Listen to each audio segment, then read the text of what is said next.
नमस्कार, मी डॉक्टर सुनील पाटील, सहयोगी प्राध्यापक कृषी अभियांत्रिकी आणि तंत्रज्ञान महाविद्यालय, डॉक्टर बाळासाहेब सावंत कोकण कृषी विद्यापीठ दापोली।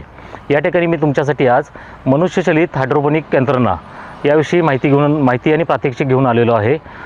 या ठिकाणी आपण जे हायड्रोपोनिक यंत्रणा वापरतो, शहरी आणि ग्रामीण भागामध्ये विषमुक्त भाजीपाला पिकवण्यासाठी आपण याचा चांगला प्रकारे वापर करू शकतो। हायड्रोपोनिक यंत्रणा वापरून आपण छोट्या घरामध्ये आपली बाल्कनी, टेरेस किंवा अंगण या ठिकाणी भाजीपाला पिकवू शकतो किंवा उत्पादन घेऊ शकतो। आपण आपल्या घरच्या घरी भाजीपाला उत्पादन घेताना आपल्या डॉक्टर बाळासाहेब सावंत कोकण कृषी विद्यापीठ दापोली यांनी आपल्यासाठी एक संयंत्रणा, हायड्रोपोनिकची संयंत्रणा निर्मिती केलेली आहे। त्याविषयी मी आज तुम्हाला माहिती देणार आहे। यामध्ये मातीविरहित शेती आपण ऐकलं असेल, त्या मातीविरहित शेतीमध्ये आपण कोकोपीट आणि गांडूळ खत याचा वापर करून मनुष्यचलित हायड्रोपोनिक यंत्रणा तयार केलेली आहे। यामध्ये माध्यम म्हणून कोकोपीट व गांडूळ खत वापरलेले आहे। कोकोपीट वापरताना आपण ते 2 ते 3 वेळा धुवून घ्यावे, जेणेकरून त्याची विद्युत वाहकता कमी होईल आणि 3 घमेले कोकोपीट व 1 घमेलं गांडूळ खत अशा प्रकारे आपण त्याचं मिश्रण करून घ्यावे व त्यानंतर प्रति केजी 2 ग्रॅम बायोस्टीनचा वापर करून आपण या बुरशीनाशकाचा आपण त्यामध्ये वापर करावा। अशा प्रकारे माध्यम तयार झाल्यानंतर आपण PVC पाईपच्या साहाय्याने हे हायड्रोपोनिक युनिट तयार केलेले आहे।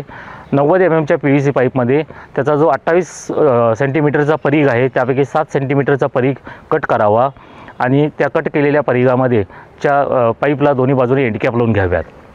आम्ही जे उभ्या प्रकारचा हायड्रोपोनिक सांगाडा तयार केलेला आहे, त्यामध्ये 1.5 मीटर रुंद व 1.5 मीटर उंच असा सांगाडा तयार केलेला आहे आणि त्यामध्ये आपण 5 पाईप टाकू शकतो। 2 पाईपमधलं अंतर 30 सेंटीमीटर असेल। अशा प्रकारे एका संयंत्रामध्ये 5 पाईप बसतील आणि हे संयंत्र आपल्याला भाजीपाला उत्पादनासाठी वापरता येईल। आपण हे संयंत्र वापरताना यामध्ये सुरुवातीला पाईपमध्ये सर्व तयार केलेलं माध्यम भरून घ्यावं। एकदा माध्यम भरल्यानंतर त्यानंतर आपण त्यामध्ये 1 सेंटीमीटर खोलीवर आपल्या आवश्यक जे बियाणं आहे त्या बियाण्याची पेरणी करून घ्यावी। एकदा बियाण्याची पेरणी झाल्यानंतर त्या पाईप तुमच्या सांगाड्यावर चढवावा व दोन्ही बाजूला त्याला एंडकॅप लावाव्यात।